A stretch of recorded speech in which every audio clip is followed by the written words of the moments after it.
Muy buenos días, bienvenidas y bienvenidos a otro capítulo de Mirada Constitucional, que mejor que para terminar la semana con una conversación un poquito más detenida, más pausada, en torno a todo lo que estamos viviendo con el proceso constituyente y lo que va a ser la redacción de una eventual nueva constitución. Como siempre, nos acompañan nuestros panelistas, Mariana Canales, abogada e investigadora del IES. Mariana, ¿cómo estás? Buenos días. Hola Patricia, buenos días. Muy bien, muchas gracias.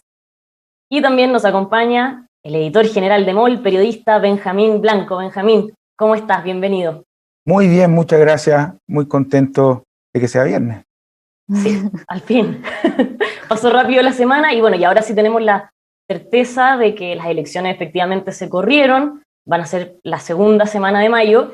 Y pensando en las elecciones, también en lo que va a ser la Convención Constitucional, hoy día nos convocan dos temas que van a ser cruciales en el debate de los convencionales. Por un lado, el Tribunal Constitucional y por otro, la participación ciudadana. Vamos a partir con Tribunal Constitucional. Mariana, ¿cuál es tu análisis del rol que está cumpliendo hoy día el TC? Y más allá de entrar en los detalles, porque lo vamos a hacer a medida que avance la conversación, ¿cómo ves que en el fondo se está dando el debate en torno al rol del Tribunal Constitucional? Es interesante porque el Tribunal Constitucional hace tiempo que ya está en la mira, ¿no? Hace un tiempo hemos venido discutiendo sobre su legitimidad, su rol. Entonces, claro, era esperable que en un proceso constituyente obviamente se hablara con detención sobre esto.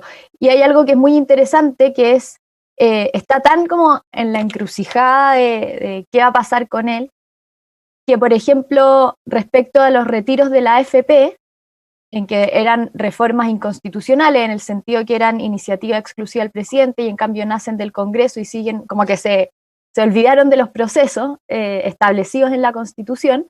Sin embargo, el presidente en su momento no recurrió al Tribunal Constitucional y tenía la facultad para hacerlo y desde el punto de vista legal se podía hacer, ¿ya?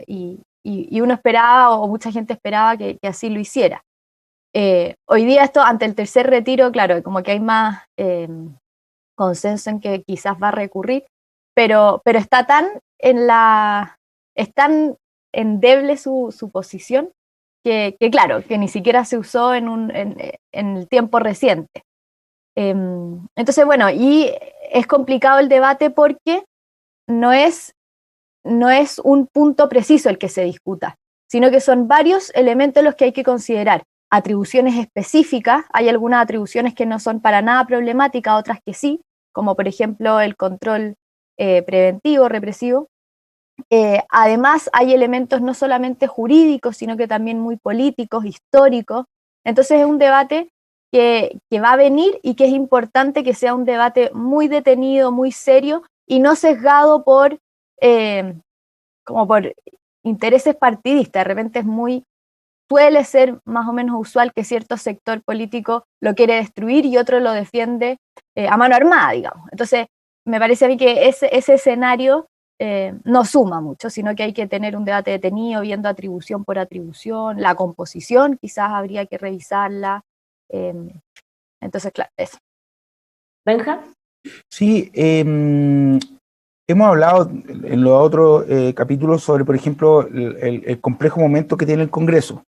Pero de todas las instituciones a analizar y revisar en la Convención Constituyente, yo creo que el Tribunal Constitucional es la que tiene la mayor complejidad y está en la encrucijada más dura, porque reúne varias características que la tensionan. Lo primero es que se instaló la idea de que es una tercera cámara.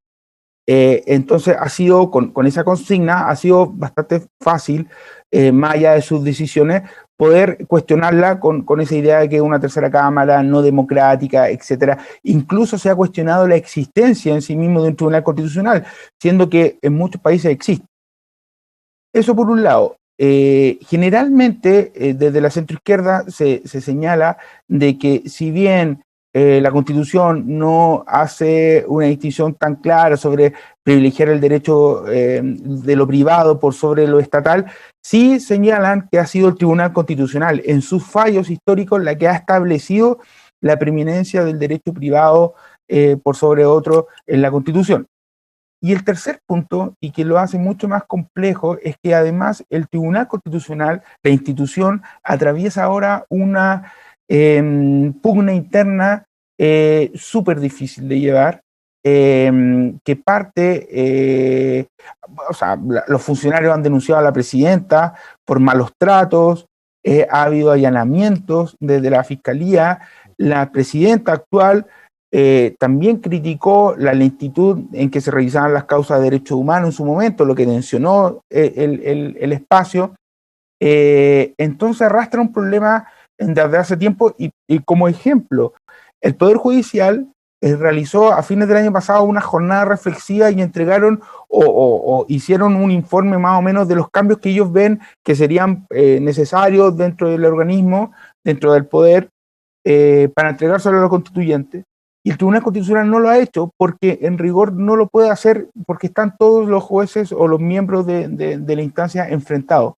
Entonces es muy complejo porque atraviesa una contingencia muy dura y luego cuando se haga la convención seguramente va a haber un análisis muy complejo de un montón de cosas, como mencionaba Mariana, el control preventivo, la elección de los miembros y el número de los miembros, que es súper importante. Claro, la composición. Pero antes de entrar, por ejemplo, en atribuciones o quienes pueden requerir ir al Tribunal Constitucional o la misma composición, Mariana, ¿es posible tener una constitución sin un órgano que controle los actos inconstitucionales? Y te lo pregunto porque en el debate algunos dicen que se elimine el TC. Claro, lo que pasa es que en muchos países no existe, por ejemplo, una corte solamente constitucional, como sería el Tribunal Constitucional, sino que muchas de sus atribuciones radican en la Corte Suprema.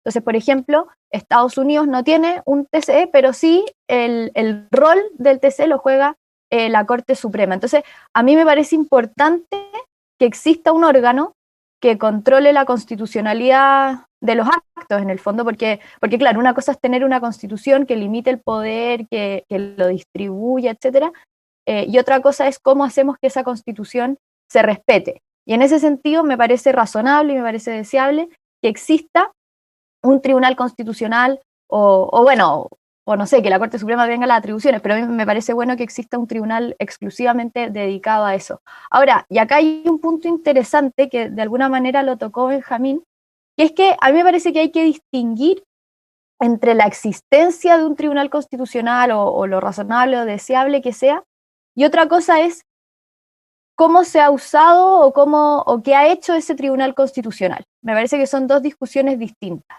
Porque por un lado, claro, uno dice, es de toda lógica que exista un órgano que vele por el cumplimiento de la Constitución.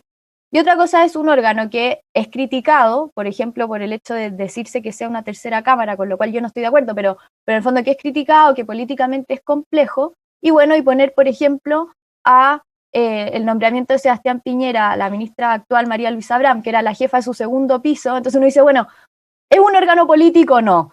Ese tipo de actos me parece a mí que destruyen al Tribunal Constitucional más que su mera existencia. Entonces creo que, claro, una cosa es que exista y la otra es colaborar a que esté revestido de la legitimidad y de la autoridad que necesita para operar, digamos. Las instituciones no son legítimas solamente porque están bien reguladas, sino por el uso que se da a ellas, por la actitud que tienen sus miembros respecto a ellas. Entonces, ese punto me parece a mí muy importante. Y otro tanto uno puede decir respecto a las sentencias. Si uno lee las sentencias del Tribunal Constitucional, habría que evaluar, bueno, ¿están razonando los ministros? ¿Están dando razones adecuadas, serias?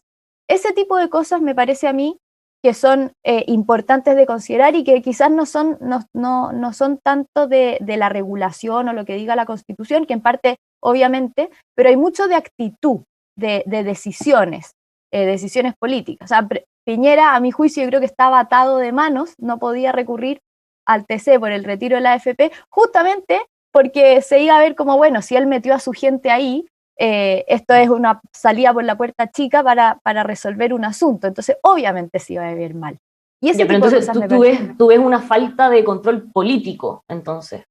Sí, yo más que la existencia del tribunal y las atribuciones que actualmente tiene, que uno podría revisar, que a mí me parece que es bueno que exista, y yo en ese sentido lo defiendo, pero llamaría la atención especialmente a sus defensores a tomarse en serio su existencia, digamos. Y eso implica ser muy riguroso y muy serio con los nombramientos, implica que los ministros se comporten a la altura de su cargo y sean respetuosos a la dignidad de su cargo, implica una serie de cosas que no son estrictamente constitucional o de norma o de regulación. Benjamín. Sí, es que el tema de los nombramientos es fundamental que cambie. El tribunal antes tenía 7 miembros hasta la reforma del 2005, que pasaron a ser 10. Elige la Corte Suprema, entiendo que elige 3, el presidente elige también 3, y el Congreso, el Senado elige 2 y la Cámara de Diputados elige 1. Es obvio que no puede ser que una persona que trabaje en un gobierno sea nombrada para integrar esta instancia. También debería ser y debería cambiarse en lo que se refiere al Consejo de Defensa del Estado, que también ha ocurrido y ha ocurrido en este gobierno y también en el de la presidenta Bachelet.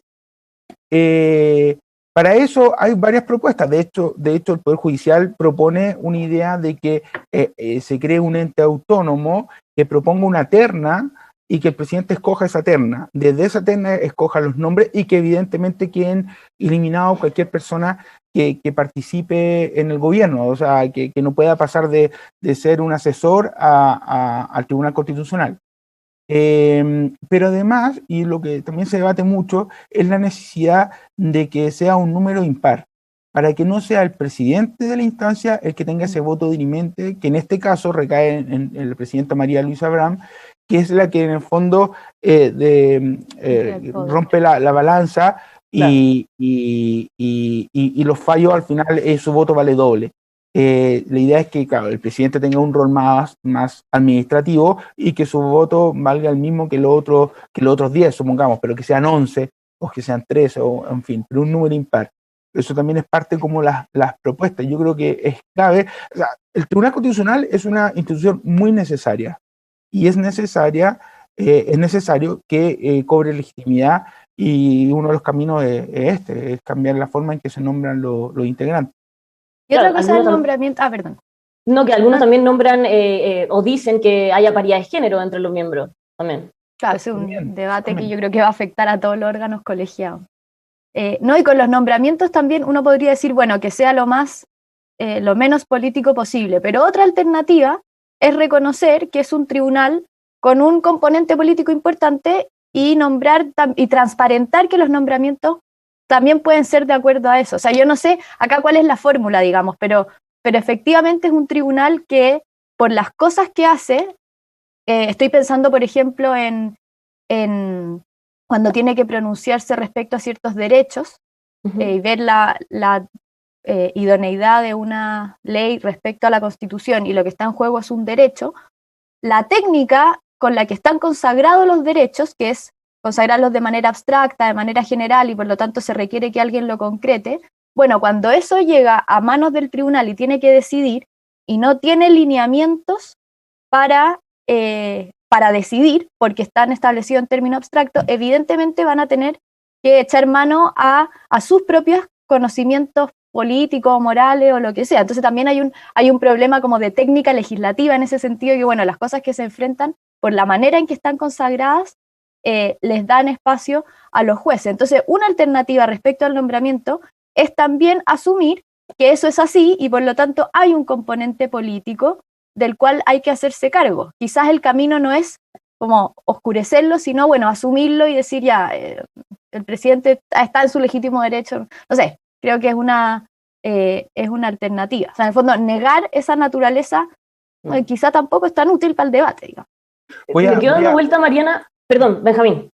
voy a pecar de iluso, y yo preferiría de que fuese apolítico, o sea, nada es 100% apolítico, pero que fuese lo más apolítico posible, en los nombramientos, lo más técnico posible. Esto además porque entre los problemas que aqueja el Tribunal Constitucional es también que la Sala Constitucional de la Corte Suprema abrió una pugna con el Tribunal Constitucional al decidir que algunos fallos del Tribunal Constitucional ellos lo podían revisar, o sea, que la Corte Suprema podía revisarlo. La Corte Suprema también es un órgano que sus miembros son elegidos por el presidente y pasan por el Senado, en fin, pero pues si lo ideal es que el Tribunal Constitucional fuese lo más político posible y que también cambie la forma en que se nombran los miembros de la Corte Suprema. También es muy difícil poder sacar el rol del Poder Ejecutivo y el Poder Legislativo en ese proceso. Pero también es importante porque se pueden generar ese choque de atribuciones que también debería ser materia de discusión en la Convención, de que queden lo suficientemente claras. Bueno, de ¿Qué te hecho, parece eso? No, por ejemplo, la inaplicabilidad está que uno, si es que un precepto una ley aplicada en el caso concreto produce resultados injustos, uno puede declarar esa ley inaplicable por eso antes radicada en la Corte Suprema. Y se cambió después con la reforma del 2005. Entonces, claro, ese tipo de cosas hay que pensarlas bien, qué compete a cada uno y cuál es la naturaleza de cada órgano. Mariana, me había quedado dando vuelta esto que decías de que tú no estás de acuerdo con que el Tribunal Constitucional se ha convertido en una tercera cámara. ¿Por qué? Sí, porque en el fondo no es que sea una tercera cámara, es decir, bueno, ahí es como que el Congreso se extiende. Yo no creo que ese sea el caso. Yo creo que la labor que hace ahí el Tribunal Constitucional es, evidentemente puede tener un componente político en el sentido de que, y solo en el sentido de que por la manera en que están consagradas los preceptos constitucionales y en particular los derechos, los ministros pueden o tienen espacio al menos para echar mano a conceptos políticos o morales. Pero no es que se produzca ahí una deliberación de la naturaleza que se produce en el Congreso. No me parece a mí que esas críticas que dicen, bueno, esto es sacar por la puerta chica los proyectos que en el Congreso no van avanzando y que el gobierno no quiere que avancen, los meto por el Congreso o que un sector político. Y eso no es así porque en el fondo depende primero de la composición de los miembros. O sea, si es que el tribunal está compuesto solamente por gente de derecha, por ejemplo, y la izquierda quisiera recurrir al Tribunal Constitucional, no le va a resultar la movida en el fondo. O probablemente, o quizás sí, porque es un órgano que también tiene un componente técnico muy importante. Entonces, me parece un poco como simplista decir que es una tercera cámara. Es asumir que tiene un rol y que tiene un fin político demasiado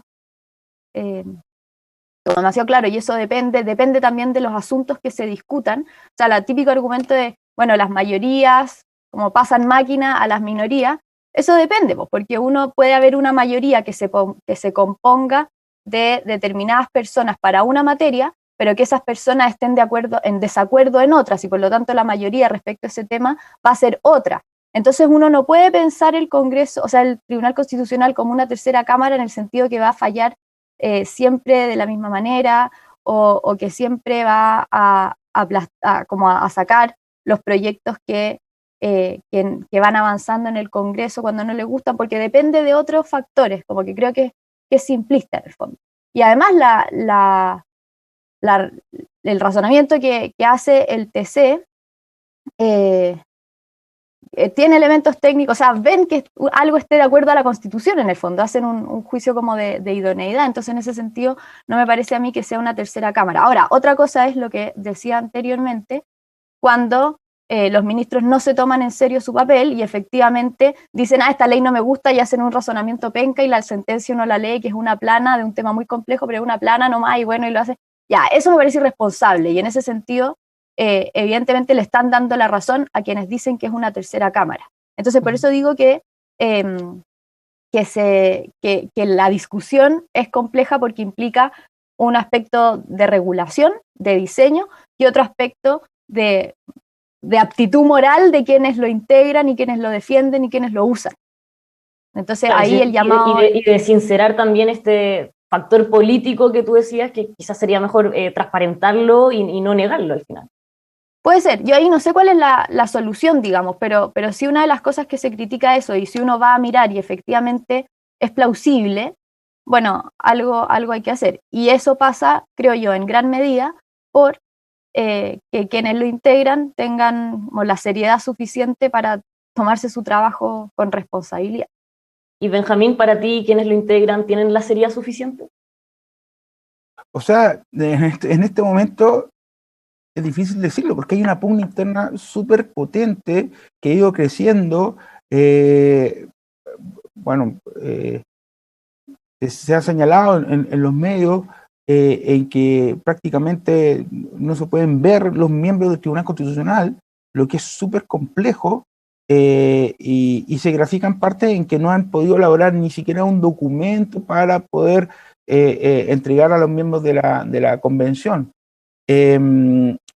Yo quiero también graficar la necesidad de tener un Tribunal Constitucional, porque al final es es la salvaguarda de lo que nosotros consensuemos en la Convención Constituyente. Esa Constitución que, bueno, voy a seguir pecando de iluso, pero suponiendo que esa Constitución nos representa a todos y que todos estemos reflejados y todos la creamos, etcétera, bueno, el Tribunal Constitucional es el encargado de que su aplicación sea salvaguardada. Y de hecho, durante el gobierno Pinochet, fue el Tribunal Constitucional con miembros nombrados por la Junta Militar, las que con sus fallos fue normando la idea de realizar el plebiscito del 88. Jugó un rol muy importante el Tribunal Constitucional en ese momento, pese a las circunstancias que estábamos en ese momento. Entonces, por eso es súper importante y por eso no hay que caer en esta lógica de que es tercera cámara o que tiene que desaparecer, porque hay tres grupos, uno visualiza entre los candidatos. Están los que creen que hay que reformarlo, que son la mayoría, están los que creen que hay que eliminarlo y crear otro ente, y están los que definitivamente creen que hay que, que se desaparezca el Tribunal Constitucional, y yo estoy humildemente en contra de esa idea. Y hay una cosa adicional, perdón, solamente, chica, que en el fondo tiene tantas atribuciones, a uno se le olvida, porque claro, siempre las críticas mayormente están en el control preventivo. En el fondo ver una ley que se está tramitando, y a esta crítica apunta justamente la idea de la tercera cámara, una ley que se está tramitando, que hay dudas respecto a su conformidad con la Constitución, y antes de que se publique va al Congreso, y esa es la que, o sea, al TC, y esa es la que se discute. Y que claro, uno podría revisarla y es legítimo que existan prevenciones respecto a eso, pero hay otra cosa, la Constitución no solamente consagra derecho o principio abstracto, sino que también regula el poder y lo distribuye. Entonces, si es que hay contiendas de competencia o un órgano realizó algo que no le corresponde, bueno, tiene que haber alguien que diga que está mal. Entonces, en ese sentido, este debate se suelen mezclar demasiadas cosas. Y por eso a mí me parece que hay que pensar por separado cada atribución, con sus consecuencias, con sus elementos, con su contexto, etc. Porque otra cosa, y aporto otro dato, no hay derecho absoluto, entonces también va a haber un choque de derechos que va a seguir existiendo, y la Constitución nueva no las va a solucionar. Tampoco hay que caer en esa idea de que la Constitución nueva va a ser la panacea que va a solucionar todos los conflictos. No, claro. Y se va a requerir un estamento o estamentos que puedan solucionar esa contienda. Bueno, sin duda el Tribunal Constitucional va a ser un gran debate en la convención, pero ahora vamos a pasar al segundo bloque del capítulo de hoy, porque también tenemos que hablar de otro tema muy relevante, que es la participación ciudadana. ¿Por dónde ven ustedes que va el debate o por dónde va a ir este debate en la convención? Pensando sobre todo, Mariana, en algunas voces que llaman, por ejemplo, incorporar mecanismos de democracia directa. Sí, yo creo que, a ver, me parece a mí que desde hace tiempo y especialmente desde octubre del 2019 se evidenció una crisis de representación, en el sentido en que los representantes iban para un lado y la ciudadanía para el otro, y no había nunca ahí una conexión, y por lo tanto las necesidades más urgentes de las personas quedan como trabadas y no hay una sintonía ahí.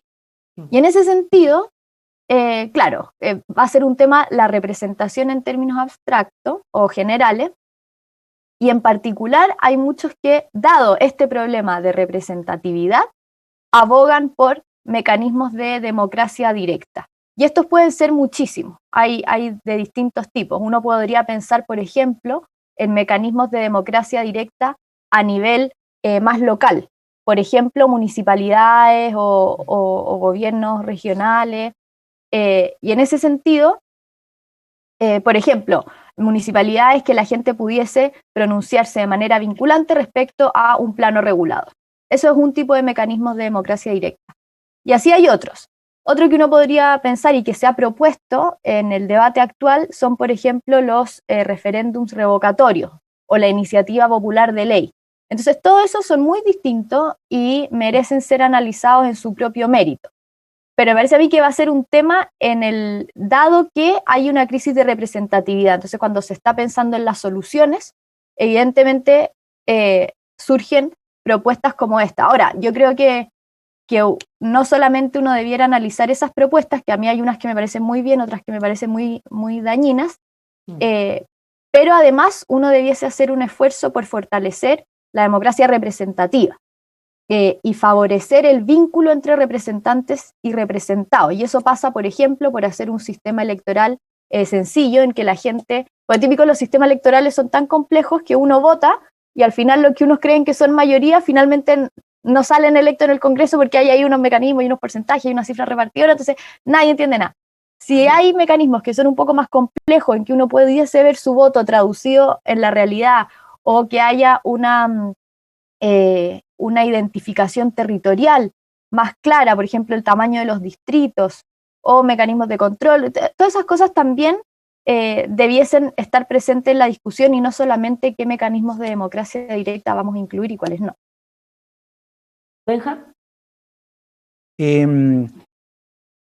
Sí, la democracia directa se puede manifestar también en dos cosas, como desde arriba, desde el poder, digamos, con convocatorias de plebiscitos, por ejemplo, Sí. y un ejemplo de ese es lo de octubre del año pasado, o desde abajo, con iniciativa popular de ley que se está debatiendo, o que es una cosa mucho más compleja, que es la creación de asambleas que designen a delegados y que esos delegados vayan a transmitir al poder político las ideas, en fin, que también está dentro de la discusión.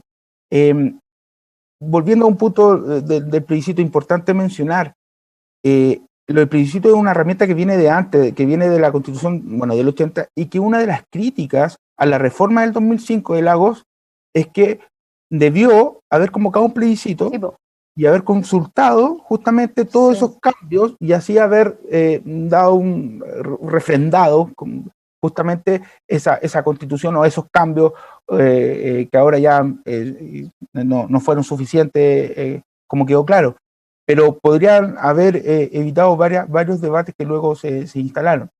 Un punto para mí importante es que es una de las cosas, el tema del debate de la democracia directa, que va a tener un ensayo en la misma convención, porque muchos miembros, aún no tenemos claridad del reglamento, pero muchos miembros proponen mantener un vínculo con la ciudadanía, ya sea por cabildo, asamblea, una democracia directa, sin clarificar cómo va a ser esa regla, cómo va a funcionar, para poder decidir alguno de las cosas que van a estar en la Constitución. Si eso funciona bien o mal, pero si genera una mayoría, puede que después termine quedando en la misma Constitución. Entonces, dentro de la misma operatividad de la Convención pueden surgir herramientas o cosas que pueden terminar quedando en el documento final. Mariana, tú hablabas de que algunos de estos mecanismos, algunos te parecen muy bien y otros muy dañinos. ¿A cuáles te refieres? ¿Cuáles te parecen bien para la nueva Constitución y cuáles en el fondo podrían ser un problema? Ya, primero me parece que, solamente para destacar, me parece que uno no puede tener una posición como a priori, porque cada mecanismo es distinto y responde a necesidades distintas. Entonces, como para sincerar el debate, me parece que uno no puede decir no, sí, desde antes. ¿Cuáles me parecen buenos? A mí me gusta, o sea, creo que las decisiones de las personas deben tener como incidencia directa en su vida diaria. Y en ese sentido me parecen buenos los flexibilizar, por ejemplo, aumentar las instancias de democracia directa a nivel local, es decir, lo más cercano a las personas posible. Que yo, si mis problemas más cotidianos son que me construyan un edificio gigante al frente o que me hagan no tengo idea, un basural al lado, etcétera, bueno, que se puedan plebiscitar esas decisiones en las comunas y que la gente efectivamente tenga voz y voto para pronunciarse respecto a ella y que implican un impacto súper directo en su vida diaria. En ese a nivel como de juntas vecinales, comunales, algo así. O municipalidades o quizás gobiernos regionales, no sé, pero me parece que, ¿y cuál es la razón? Que creo que las decisiones de las personas deben estar cerca a ellas, en el fondo. Entonces, si es que yo voy a tomar una decisión que es puntual y que se relaciona directamente con mi vida diaria, me parece bueno que así sea, y eso fortalece a las comunidades y eso es bueno. O sea, yo creo que uno de los grandes como problemas de nuestro mundo moderno es que no hay comunidades en el fondo y no hay responsabilidad por la decisión de los asuntos comunes, etcétera, y eso me parece que es una manera de fortalecerlo y creo que es positivo en el fondo, y que si la vecina no le gusta que le hagan un supermercado enorme, bueno, que lo pueda decir, eso me parece bien. Ahora, en nivel como más macro, me parece que hay algunos mecanismos que podrían tener un problema. Por ejemplo, o antes que eso, uno podría pensar ya, ¿cuál es lo primero que se viene a la cabeza? Los plebiscitos. Y los plebiscitos, claro, son buenísimos. O sea, vimos cómo en octubre fue una de las votaciones que mucha gente fue a votar, mucha gente joven, y me parece que hay cosas importantes que es bueno que se plebisciten.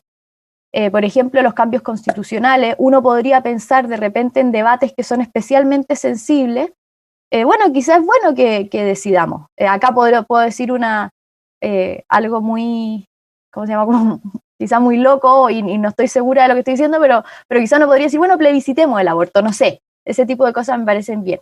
El problema que tienen los plebiscitos es que a uno se le olvida que igual hay alguien que hace la pregunta y eso implica tener cierto control sobre el mecanismo. Hay alguien que decide el diseño del plebiscito, es decir, cuándo se plebiscita, en qué etapa del debate, etcétera. Y eso implica que, en verdad, la gente no es tanto el control que tiene sobre esa decisión. Y en ese sentido hay que pensar bien qué cosas se plebiscitan, de qué manera, qué tipos de preguntas se hacen. A mí me gustan las preguntas de sí o no, en el fondo, no que sean y de preguntas no complejas.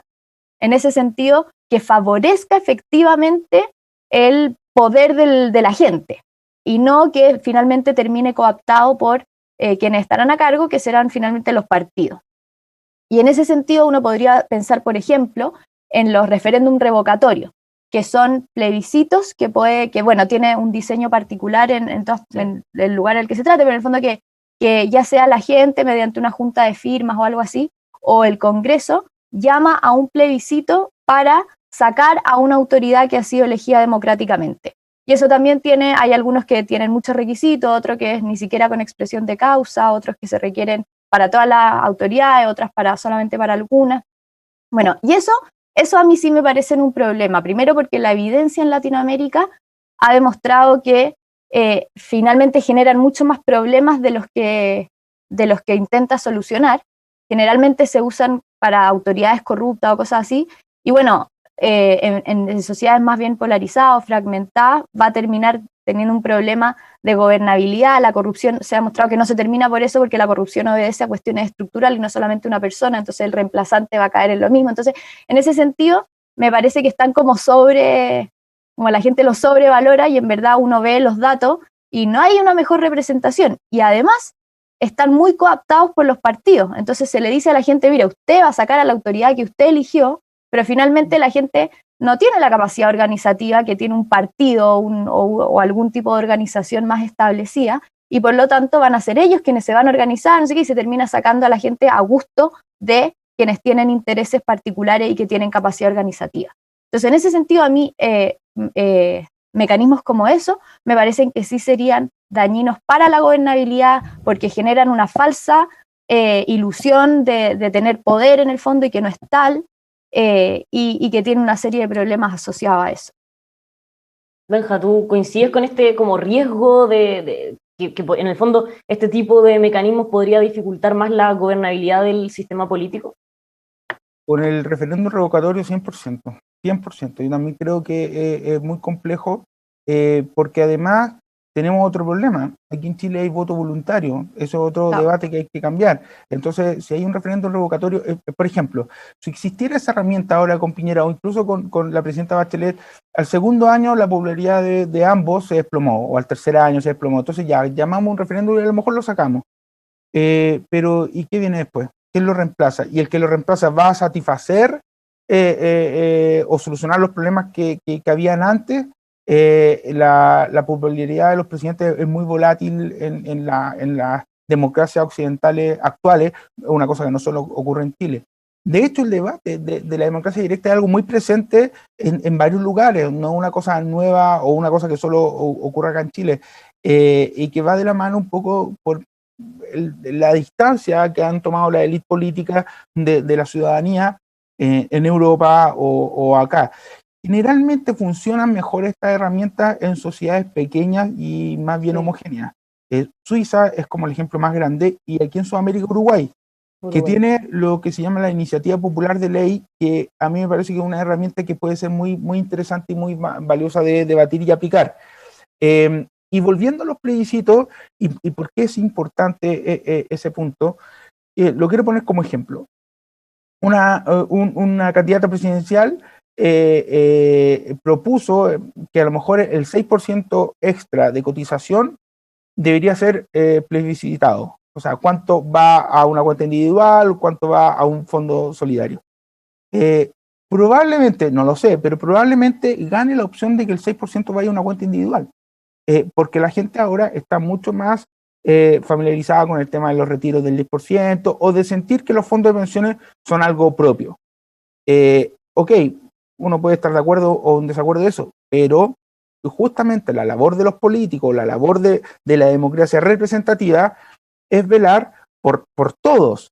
Y justamente ese 6%, a lo mejor un porcentaje podría ir a un fondo solidario porque es necesario, porque al final, en fin, argumentos varios, pero no puede ser decidido por lo que a lo mejor la gente decida visceralmente y por un afán individual. Tiene que ser discutido y tener sobre la mesa muchas más aristas y no solo la que puede inclinar a una persona frente a un voto que tiene 2, 3 opciones. Pero qué difícil eso pensando en la crisis de representatividad que vivimos. Es que yo creo que no hay que poner la carreta antes de los bueyes. Yo creo que lo primero es recuperar el prestigio de los políticos. Y también ir en paralelo con la democracia directa. Pero no puede la democracia directa reemplazar la mediación que realizan los políticos, los partidos políticos. Y eso hay que recuperarlo. Hay que recuperarlo, como dice Mariana, cambiando el sistema electoral, en fin, un montón de otras cosas. Aparte que hay algo que de repente se suele presentar como ya, tenemos la democracia directa, pero dado que no podemos funcionar así porque nuestras sociedades son muy grandes, tenemos la democracia representativa y entonces esta última aparece como el segundo mejor. Eso no es así.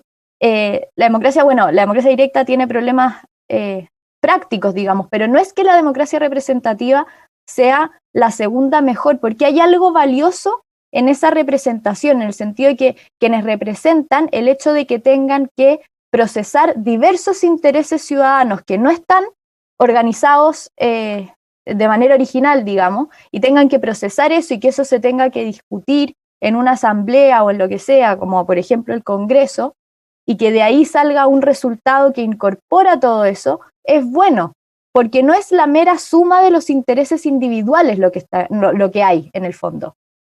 Un plebiscito, por ejemplo, claro, lo que hay o lo que podría haber más fácilmente es una suma de intereses individuales. En cambio, en la representación, lo que se hace es que es una voluntad del pueblo lo que se forma, no una agregación de preferencias. Y eso es positivo. Entonces, por eso es importante reforzarlo, en el sentido no porque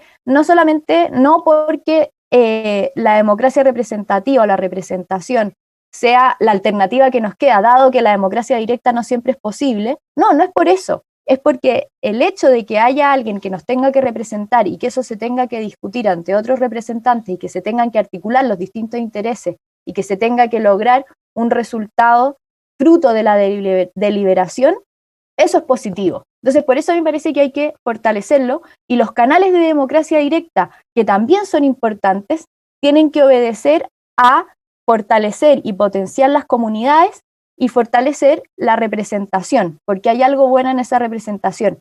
Entonces, por eso cuando se proponen mecanismos de democracia directa que tienden a reemplazar la representación, a mí me parece peligroso, porque ahí es menos probable que haya deliberación, que no haya una solo suma de intereses particulares, y por eso creo que tendría que fortalecer la representación en vez de horadarla. Y en ese sentido me parece importante y muy deseable que se fortalezcan los espacios locales o ese tipo de preguntas, o preguntas especialmente sensibles o especialmente relevantes. Hace poco leía a una, no sé si era gringa o inglesa, pero escribía en inglés, que hablaba de los plebiscitos, en el fondo ella decía, sí, son buenos, y como que hacía un análisis. Y su postura no era que estuviera en contra de los plebiscitos, nada, pero decía como esto hay que mirarlo con calma. Y una de las cosas que decía era que los plebiscitos generalmente no producen deliberación del modo que lo produce una elección. ¿Por qué? Porque hay dos alternativas y yo elijo A o B. Entonces no hay un proceso deliberativo, o es menos probable que lo haya. Entonces esas cosas me parece a mí que hay que considerar, y no solamente decir, bueno, democracia directa porque la representación está mal. Evidentemente está mal y hay que fortalecerla, pero eso no implica desecharla, y por lo tanto los mecanismos directos debiesen estar orientados a esos dos objetivos, creo yo, a potenciar las comunidades y fortalecer la representación. Claro, algunos mecanismos podrían ser un riesgo a esta representatividad. Benja, ¿tú también partirías por lo más micro, como dice Mariana, las comunidades más pequeñas, antes de hablar de mecanismos ya más a nivel país? Sí. Yo creo que es mucho más fácil y es mucho más necesaria, mucho más demandante. Hay que ver también cómo, por ejemplo, va a cambiar la estructura o la atribución a los gobernadores regionales y qué posibilidades también ellos van a tener de poder convocar algunas cosas más locales, pero súper importante es que cualquier cosa que se establezca quede muy bien normado y que sea convocante, porque además lo peor que nos puede pasar es que se creen estas herramientas y terminen defraudando porque o no dan resultado o porque finalmente el poder político logra igual sortear su decisión por sobre lo que se votó o por sobre lo que se determinó. Hay que considerar, por ejemplo, que los plebiscitos en Chile son vinculantes, pero los municipios pueden hacer consultas y que las hacen mucho, pero no son vinculantes. Podrían hacerse vinculantes. Claro. Entonces, ahí también hay que ir normando. Un ejemplo, la presidenta Bachelet, el gobierno de la presidenta Bachelet hizo un proceso de encuentros locales autoconvocados para hablar sobre la constitución que ella quería cambiar en ese momento, y ese proceso quedó prácticamente en nada. Finalmente se presentó al final del mandato una constitución ya como un poco cuando se estaba yendo, un saludo a la bandera, y que no recogía muchos de los preceptos que salieron en esos encuentros autoconvocados. Entonces también es importante que cuando se apliquen este tipo de instancias se respeten y que quede bien normado para que así se haga, que se respeten. Bueno, clave ahí lo que decías en un momento, Benjamín, de que el primer paso para ver este tema de la participación ciudadana, quizás los mecanismos de democracia directa, va a estar en la misma convención. Claro, no sabemos lo que va a pasar con el reglamento, pero muchísimos candidatos, los mismos candidatos que entrevistamos todas las semanas aquí en EMOL TV, hablan de que ese proceso debería tener una especie, o sea, debería ser transparente sí o sí, pero una especie de diálogo directo con el resto de la ciudadanía, que todo sea más o menos plebiscitado o visto por referéndum, algo así. Y llegamos al final de este capítulo. Mariana, Benjamín, les quiero agradecer muchísimo por todos estos capítulos que hemos hecho aquí en Mirada Constitucional. A toda la gente que nos está viendo, les recordamos que hablamos de proceso constituyente en sí, el debate que hemos visto, hablamos también del rol del Estado, del sistema de gobierno, muchísimas conversaciones que hemos tenido acá. Hoy día hablábamos del Tribunal Constitucional, de la participación ciudadana. Y Mariana, muchísimas gracias a ti por haber sido parte de este espacio. Muy entretenido y yo creo que fue fructífero, espero. Benjamín, muchas gracias también a ti. Bueno, muy buena, yo lo pasé muy bien. Y bueno, ya íbamos a estar atentos a lo que pase ya en mayo, las elecciones, y seguramente nos vamos a seguir encontrando aquí en EMOL. A los dos de nuevo, muchísimas gracias, y a todos los que nos han visto, igualmente que tengan un muy buen fin de semana, y siempre los dejamos invitados a seguir informándose aquí en emol.com.